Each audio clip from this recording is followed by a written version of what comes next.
Good morning, children. In the last lecture, we discussed about how the native people lost their land, how they were displaced from the land where they used to live from the times immemorial, where their ancestors used to live, but they were displaced by the US government and the army. And whenever they were displaced at some other place, and suppose if there they found, if the government finds there any kind of resources, they were further asked to move to a new place. So they were keep on moving from one place to another place, and finally they were moved in the western side of US, and they started living a very miserable life. And all other tribal peoples, they were also sent in that area. So there was a conflict among these different tribes in US, and the way they used to live, that was destroyed by the US government completely. So that we will discuss here. So when the Cherokee tribe was moving from Georgia to the western side of US, and that part was a desert, so on the way they suffered a lot, and many of the people of that tribe died, and they called it as the Trail of Tears. So today we will discuss more about the Trail of Tears, and we will discuss that which path they took up to move into that area, and we will further read about more about the natives' life at present, what changes has been brought in the constitution for the welfare of the natives later on after a long struggle by the native people. We will also read the present situation of the native people, what kind of life they are living right now, and what changes occurred after the changes in the constitution. So that all we will be discussing today. So first of all, Trail of Tears. You can see that this is Trail of Tears, and how the native people started moving from that area to the area which was unknown to them. So they moved like this on foot or on the cart. They moved from their area to the new place, and that was a desert area which was not fertile. As a result, thereafter their life turned to be very, very miserable. And while moving on the way, many of them lost their lives. So they called it the Trail of Tears. Now you can see that this is a map which tells us about more about the Trail of Tears. Earlier they used to live in this area, that is the area of Georgia, and from there they moved towards the western side in this way, and they reached to the American desert, that is in the western side of the US. So they moved in this direction through different paths, and on the way many of them lost their lives. So they covered a long distance from the Central America to the Western America, and they suffered a lot. So that journey is called as the Trail of Tears. Now when they were moved to the new area, again they were displaced from that area because some or the other kind of minerals were obtained by the US government from that area. So they were asked to move again from that area because that was rich in mineral resources, and mineral was required for the development of the US. As a result, they were again asked to displace from the area where they earlier were sent. So gold rush and the growth of industries. So traces of golds were found in the American soil. So that this led to the gold rush, because America wanted to exploit the resources, that is the gold, whose demand in the market always remain very high. So we will read about the gold rush and how the people of Europe migrated to the US for a quick fortune. So traces of gold led to the gold rush in 1840s in California. So the region of California was having the traces of gold. As a result, the US wanted to extract that gold, and people of Europe also allured because of the traces of gold in California. So they came more in number to the US, to the American continent. A lot of Europeans hurried to America in the hope of making the quick fortune. So there were numerous reasons why the Europeans migrated to American continent, because now there was a lot of congestion in the continent of Europe. As a result, they were pressurized to move from the Europe to other areas where they can get more land. Like in Europe, the farms used to be very small, but there was also a rule in the Europe that the property was generally given to the eldest son. So the younger sons used to remain without the land resource. As a result, they wanted that there should be a farm of their own where they can do agriculture and they can also become quite rich. For that, they moved to the America. America was a vast continent. So these people who moved from Europe to America, they were welcomed by the people who used to be living there already. Secondly, all the countries of European continent, they were having the same kind of problem. As a result, the people of all the countries of Europe, they all migrated to the American continent. So in US, there is a mixed population of all the countries. Second thing is that the climate of Europe and North America is almost the same. This is a temperate kind of climate. And the people of Poland and some eastern countries in Europe, they were working in the prairie grassland. So the grassland which was found in Europe, the climate which was found in Europe, that was also having the same kind of climate in the prairie grassland of US. So they felt at home while working in the US because the things were almost the same as it used to be in their homeland. As a result, they migrated to the US. And the people of Europe came to know that those people who migrated to the US, they are living a quite happy life and they have become quite rich overnight. So to become the rich overnight, the people of Europe migrated to the US and the American continent. Because the land was not a problem, inhabitation was not a problem, agriculture was not a problem. America was full of resources. As a result, the people of Europe were allured by the resources of America and they migrated from Europe to America. So you can see that when the Europeans came to America, how they used to travel. They used the bullock carts, you can see from here, and how the gold traces were discovered and how the extraction of gold was done. So this is the way how the Europeans obtained the gold from the soil of California.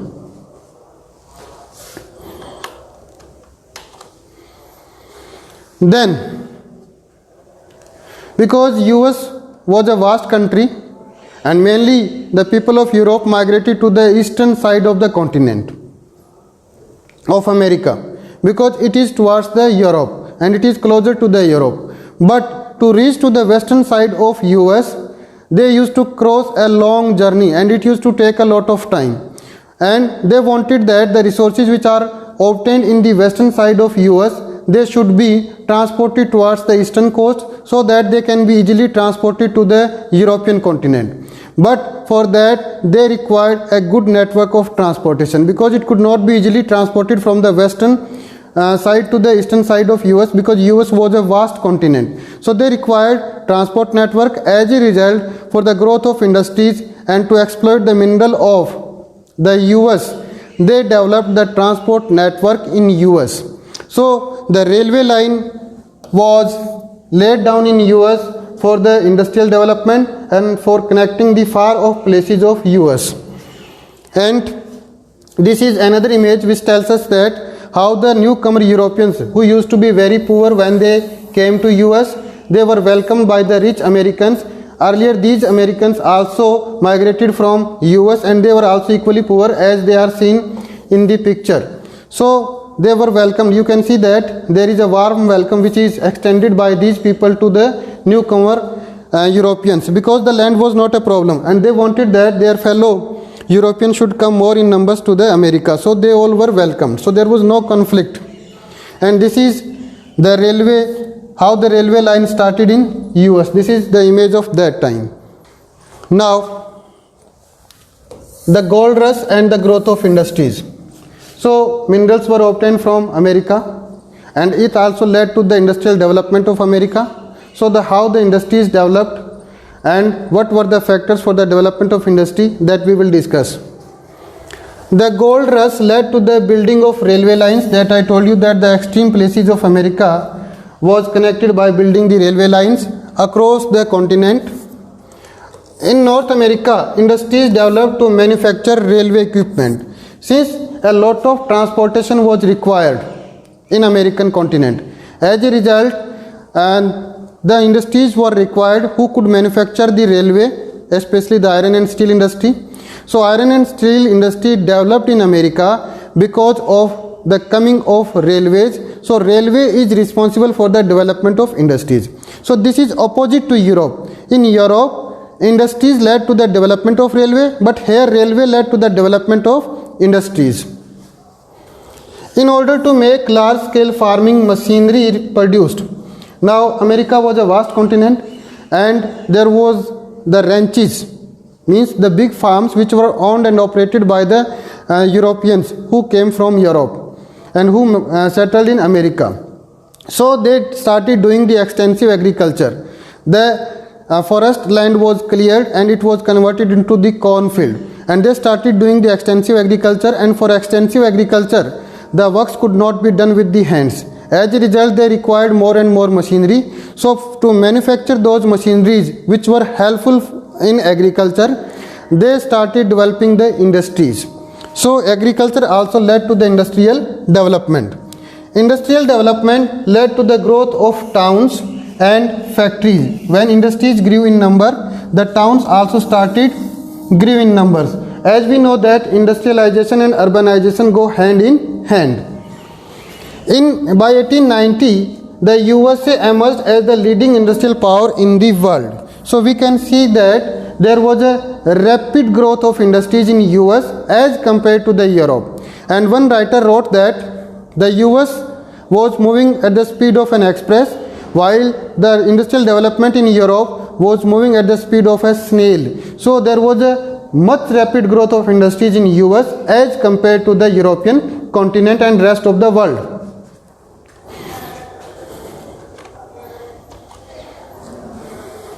Now you can see that this is a quotation: primitive man will disappear with the primitive animal. So this was once said by a French visitor who visited the land of North America, and he said this, that primitive man will disappear with the primitive animal. Who were the primitive men? The native people of America were the primitive men. It means the future of the primitive man was not safe. They were going to be eliminated. Large scale agriculture also expanded. Vast areas were cleared and divided into the farms. That I told you that ranches were carved out by clearing the forest area. So forests were cleared and it was converted into the cornfield. And Europeans were owning and operating a large farm over there in America. By 1890, the bison had almost been exterminated and thus ending the life of hunting, and the natives had followed for centuries. So bison was the primitive animal. We talked about the primitive man. Natives were the primitive men and bison was the primitive animal. So bison posed a danger to the farm of Europeans because these crops were generally destroyed by the bisons who used to come there in their field. So they were killed in large scale, and they were also killed for their leather and fur. So the bisons were killed and they were almost exterminated. They were almost became extinct from the land of North America. In 1892, the USA's continental expansion was completed. The area between the Pacific and the Atlantic Ocean was divided up into states. So the entire North America was used by the Europeans. So that was the continental expansion of the US and Canada. So the entire area of North America was now controlled by the people who migrated from Europe, and they converted the entire land of North America into farms or into mines or into industries. So further this area was divided into the states where the state laws were in the force. So the continental expansion of US, the full use of the land of US was completed by 1892. Within a few years, the USA was setting up its own colonies in Hawaii and the Philippines. So earlier the lands were used by the natives and most of the land in US used to be vacant. But now more and more Europeans started coming there. So the land of US and North America was completely used by the Europeans. Now they searched for the further lands. As a result, now US became an imperial power, and it also started expanding its colonies in other areas apart from the North America. As a result, Hawaii and Philippines were made the colonies by the US. So again, US also converting as a colonial power, as there used to be colonial power in the Europe, like the Britain, France, Spain, these were the colonial power. So US also became an imperial power, and apart from using its own land, it also started using the lands of other countries. Primitive man will disappear with the primitive animal. You can see from the images, this is the primitive animal, that is bison, and this is the primitive man. So both were finished. So the quotation of the Frenchman who visited America, that primitive man will disappear with the primitive animal, that came to true. So there is no doubt the primitive man was disappearing with the primitive animal, because a large number of bisons were killed by the newcomer Europeans, and the primitive man's life became more miserable. As a result, they also became very less in number in America. Earlier they used to be in large numbers in America, but now there are very few natives who are left in America. So the primitive man disappeared with the primitive animal. Now those Native Americans who were left in less number, what kind of situation is there of these people at present, that we will discuss, and what constitutional amendments were done to make the life of these people comfortable. Now the constitutional rights in the North America. North America not includes only US, it also includes Canada. The Constitution of America included the individual rights to property and rights to vote. So in America, after the American War of Independence, the right to vote and right to property was given to the people of America, but that was given only to the white people, and the native people were excluded from it. So native people were not given the right to land and right to property and right to vote. So they were not given any kind of representation in the government of US. So it was a discriminatory policy of the US government, and it was also criticized by many writers of that time. Then the wind of change. Now how the situation started changing after that we will discuss.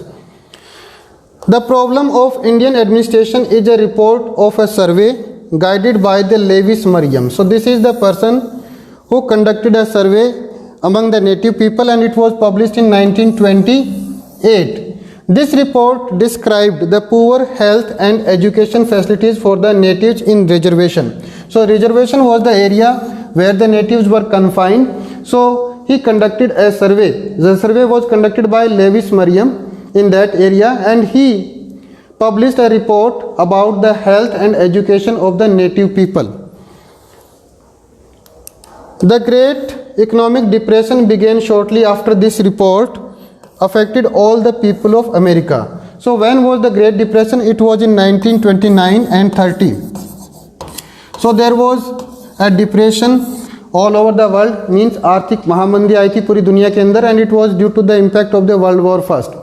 As a result, many people lost their lives, and unemployment grew in large scale in America, and America was the worst affected because of the Great Depression.